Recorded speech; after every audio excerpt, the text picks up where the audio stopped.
Hello, it's Tuesday. I think it's around the 20-somethings of May.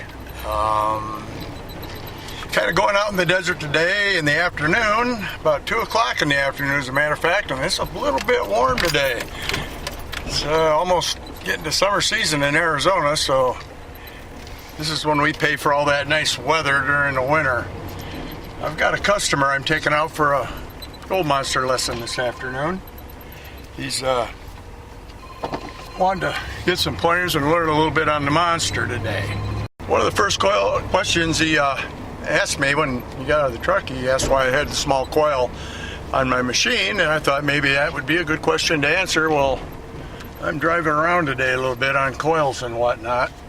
I use the gold monster mainly when I'm hunting shallower ground, mine dumps, and looking for smaller pieces in hunted out areas or areas that have been worked really hard.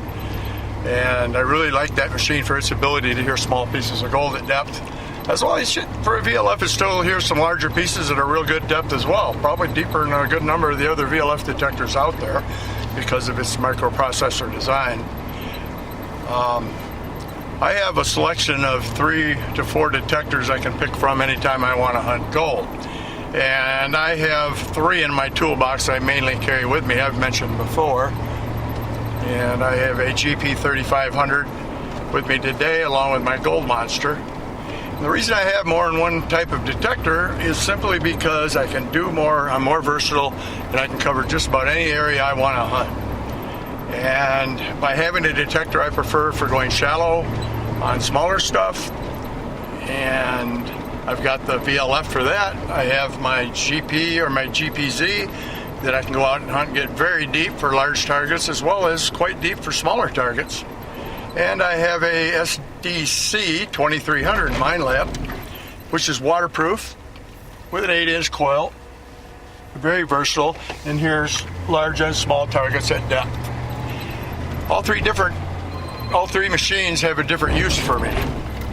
And when he asked me about the coil, my response was simply that I use the gold monster mostly for shallow, small material, and where we're going today is going to be pretty shallow to bedrock and a lot of smaller pieces in there, so that would be my machine of choice whether I was doing training or not today. I mentioned once before that there's no one machine that's going to do everything for us. I wish that weren't the case, being that buying a gold hunting machine is a big investment in the first place. And having to buy 2 or 3 of them to be really serious about gold detecting can be quite a hit on the income. But I've learned over the years I've been doing this that to have a selection of 3 or 4 different machines to allow me to cover any ground conditions I might come across when I get out in the field is of the utmost importance for me. And yeah, eventually they all pay for themselves, I get, yes. And the main part of all this is not the machine you use anyway, it's the training and the discipline it takes to do the research. And in the future I'm going to go into some of my research techniques, which are the main reason I find a lot of gold. I mean, it's one thing to own the best detector out there, but if you own the best detector out there and you don't get the darn thing over a nugget, you're not going to find a nugget. And the research tools that are available now through the computer, books still, YouTube, geez, you name it. There's so much out there and it's so available to the prospector. And going to old hunted out spots that have been beat to death, you can still get a piece here and there, but you're not going to ever walk into one of those spots. Well, you may not ever, the chances are slim, of walking into one of those spots where you're going to find a 2-ounce, 3-ounce piece of gold or a bunch of small nuggets, a whole handful in one day. To get to those kind of places, you have to go places other people aren't willing to go. And believe it or not, a lot of people aren't willing or don't possess the knowledge to do the research to get them into these types of spots. And that can be the difference between being a crumb chaser and a true prospector. Now, I've got a pretty straightforward way of training people or talking when I'm doing these videos, but I'm just going to talk to you like I would anybody else. trying to brush it over and make it have a candy coating is not the way to go. Prospecting is a hard job. And whether you're doing it as a hobby, as a pastime, or as an actual living, it is a hard job. And I think the hardest part's not the recovery of the gold, it's actually finding a place where you can recover enough gold to make it worth your while. And a lot of times that requires getting way back into areas other people are not willing to hike to. And even with today's quads and four-wheelers and side-by-sides and dirt bikes and what have you, there are places that just are not accessible to where you still have to walk to get there. It's just too darn rough to ride a quad or a dirt bike or one of these other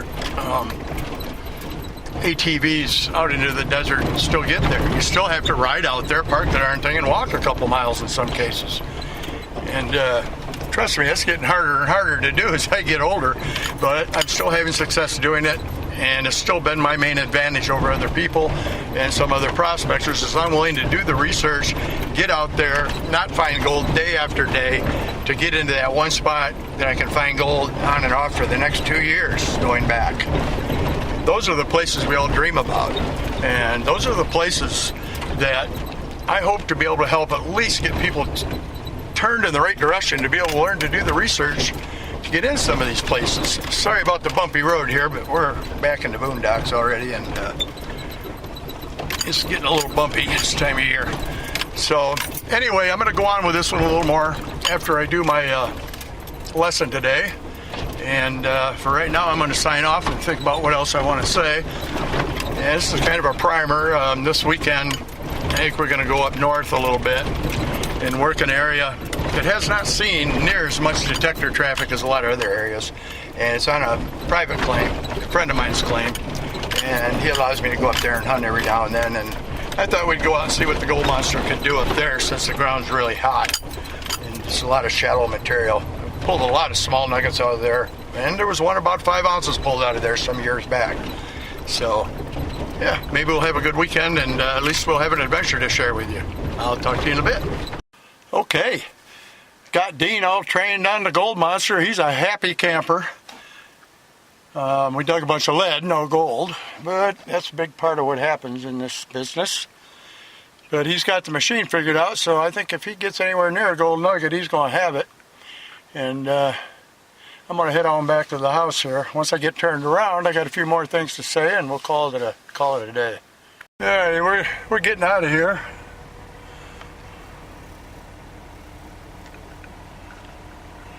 Wait for Dean to get out of the way so I can get down the road here.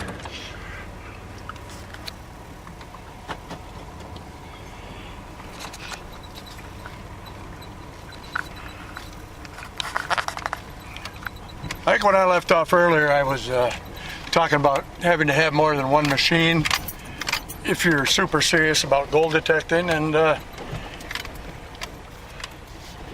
for most people, if you're just going to do a little detecting on the side or some weekend gold claim prospecting, checking your tailings piles after you hunt for the day, stuff like that, a really good VLF detector is all one really needs. And there's a couple brands out there that are just outstanding, and you can get them in the $700 to $900 range most places.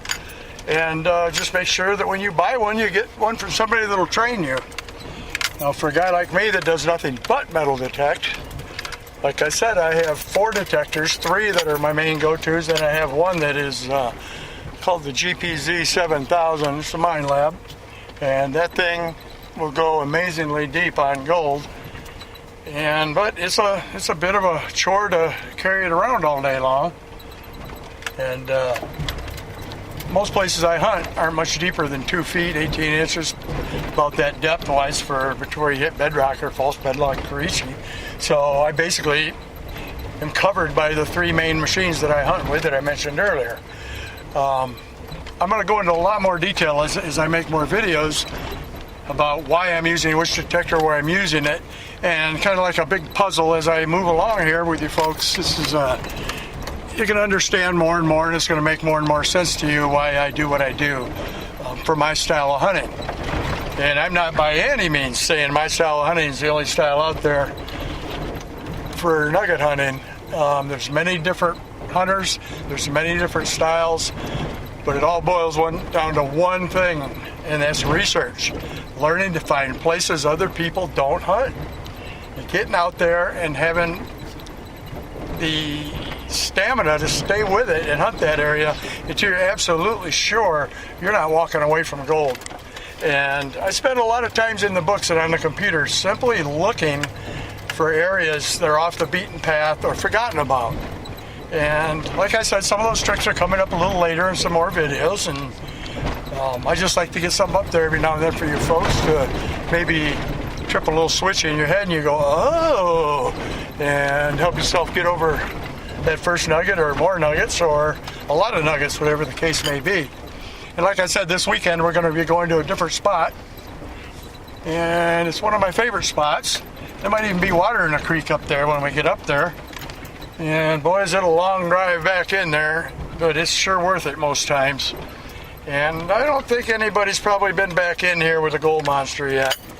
And that ought to be interesting because there's some spots that are strewn with basalt that even my higher end units struggle in because of all the basalt, which are naturally hot rocks. And the gold monster is able to work around that stuff quite efficiently. It could be interesting. So probably until the weekend, I'm going to sign off and like to see y'all get some more nuggets. Stick with me. We'll do it together. Bye.